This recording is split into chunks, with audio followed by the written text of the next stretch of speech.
Now I will demonstrate an energy work routine for someone who is suffering from a headache.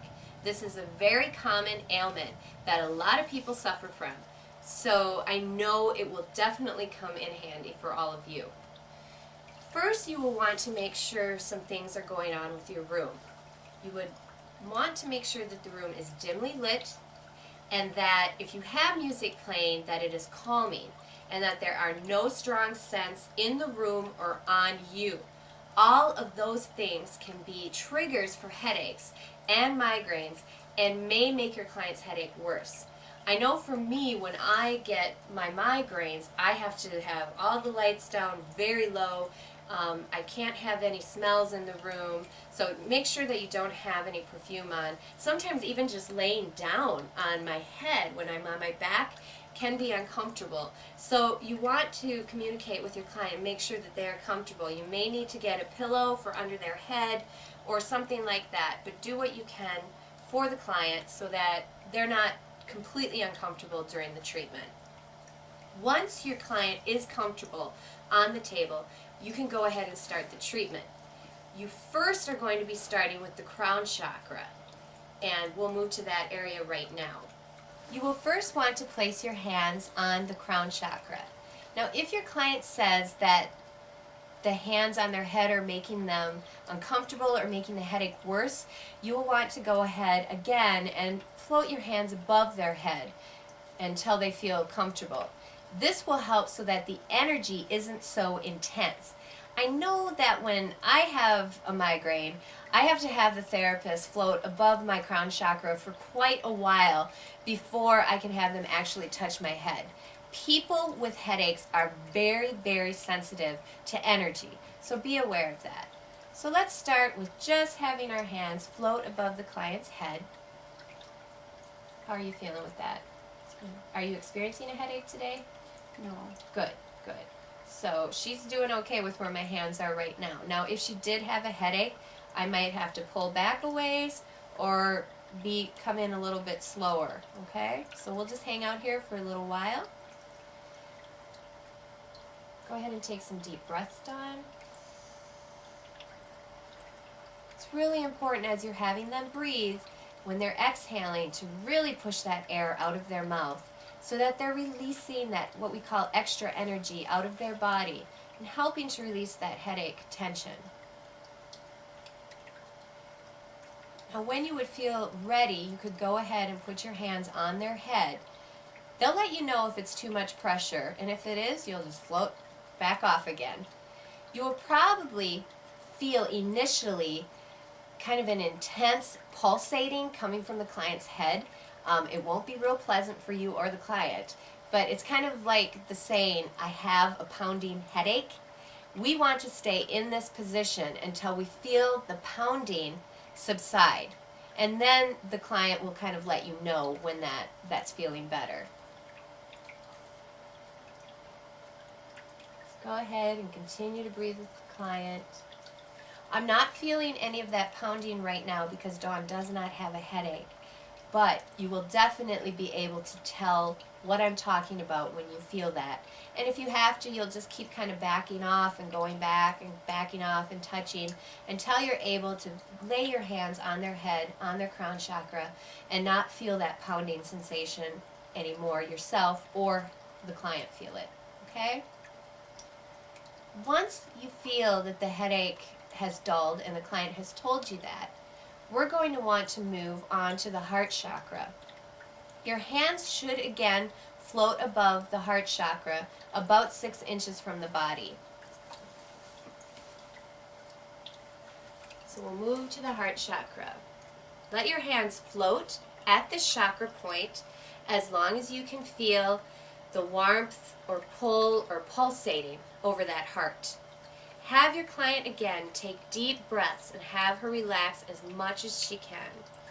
Go ahead and take some deep breaths in through your nose and exhale. Be aware too when you're breathing with your client that you're not breathing into their face. Make sure that if you're breathing with them, that you're breathing away from them. It's just a courtesy. In through your nose but don't be afraid to breathe with them. It's going to help your client to relax, help to remind them to breathe. It's also going to help you relax, because sometimes we get uncomfortable or tense when we're performing this work, and it's important that we stay as relaxed as possible.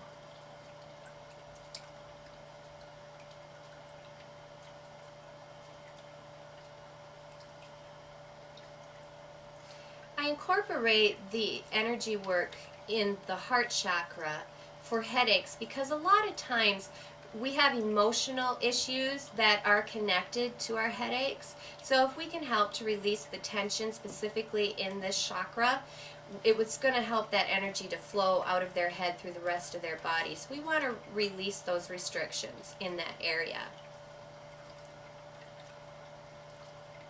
Good. It feels very calm and balanced there right now. So what we will be doing next is we are going to move again to the root chakra at the bottom of the feet. Again, you will place your hands on the root chakra. Now, do remember that the entire leg is part of the root chakra, but we want to go to the bottom of the root, which is the feet.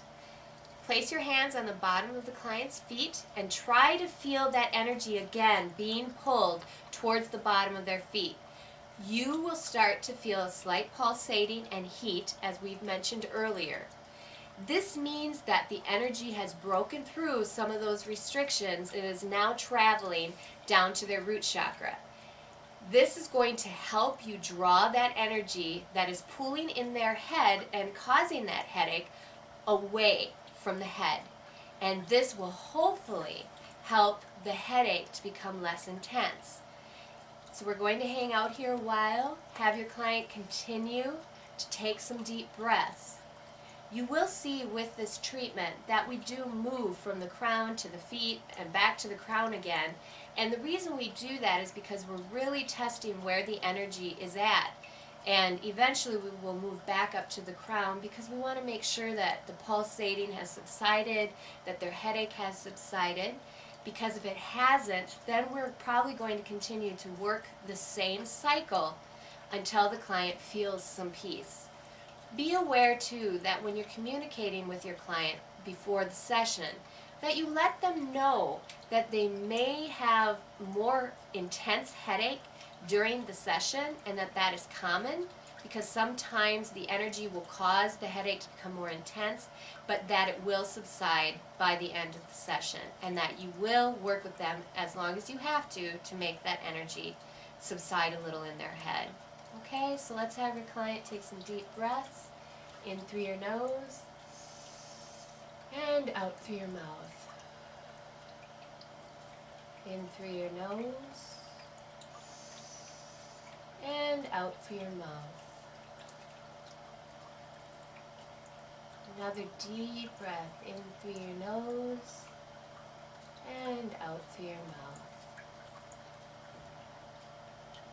Good. I'm still feeling some coolness down here at the feet, so I would continue to hang out here a little bit longer. We will move forward to the crown chakra now to show you how to finish the session. When we get to the crown chakra, the headache should be feeling less intense at this point. If the client is still experiencing an intense headache, though, you will want to go through this routine, like I mentioned earlier, up to 3 times. So now I can place my hands directly on the client's head and let them sit there for a while. Now, if I get here and I try to place my hands on their head and they still tell me that it's too intense, that is that indication that I'm going to have to probably go through this routine 1 to 2 more times. And that's okay, because sometimes it'll take longer to help that headache subside, especially if it's a migraine. They're much more intense and a little bit tougher to deal with. When you are finished with the treatment, you will want to inform your client that it is very important that she gets up slowly. And again, that she drinks lots of water. We would end the treatment one more time with that energy sweep like we've done before. So you can go ahead and perform that at this point. just remind your client after that that they want to stay calm, they want to take it easy. Hopefully they can go home and relax and not have to go back to work, and to continue to really flush that water through their body through the day. That's going to help to detoxify the body and hopefully help that keep them balanced and keep that migraine or headache at bay. So let's go ahead and help our client sit up. Right. How you doing? Good. We'll move this pillow out of the way. And sometimes too, I'll just show you right now, you can perform an energy sweep on them when they're sitting. So if you want to do that, go ahead and have your client sit up and then just take your hands and just go around their body, feeling the energy. And just kind of brush it off. We can brush it off their back. This is a different kind of energy sweep, but this can also help to kind of clear any tension or restrictions that may exist in their aura that surrounds their body also. At this point, I would want to have Dawn tell me how she's feeling. How are you feeling? Really good. Was there any experiences that you had during the treatment that you would like to share today? Any of the treatments that we've performed? I just feel very relaxed. I found that I had some anxiety to begin with, but I feel very calm and centered right now. Do you feel thirsty? I Do you have need to drink some water? Yeah, I can tell that I feel like it's open here, and I'm hungry, and I'm very thirsty. Okay. So have you had energy work before? I have. And how long have you been performing energy work yourself? I would say I'm a lifelong student of it, but professionally now for about 4 years. And have you found that that has helped you in your life to feel more balanced and more comfortable? It has. I've actually found that with energy work, I have been able to take on roles that I never thought I could do as an instructor and a teacher and a Reiki master. So for me personally, energy work has quite honestly saved my life. Wonderful. Yes. Well, it's an amazing form of work. It can do amazing things for people, as Dawn has shared. For myself, it has done the same thing. It has helped to clear away not only physical restrictions, but also emotional and mental and sometimes even spiritual restrictions that you may be dealing with in your body. So remember, when you're performing energy work, that you do need to perform self-treatment on yourself throughout the week. At least 3 times a week would be a wonderful thing, and it doesn't have to be for very long. But if you could be more balanced and energetically at peace, you will be able to perform energy work on another person more openly and freely, and they'll be able to respond to you better. This video gave you a brief view into the amazing world of energy work. As I mentioned earlier, there are many different forms of energy work. This is just one little introduction, but this can really start you on the path to becoming an amazing energy work person. And I encourage you to delve deeper into the study of energy work and be open to the possibilities and the amazing things that it can do for yourself. I hope that you enjoyed the video and learned something new.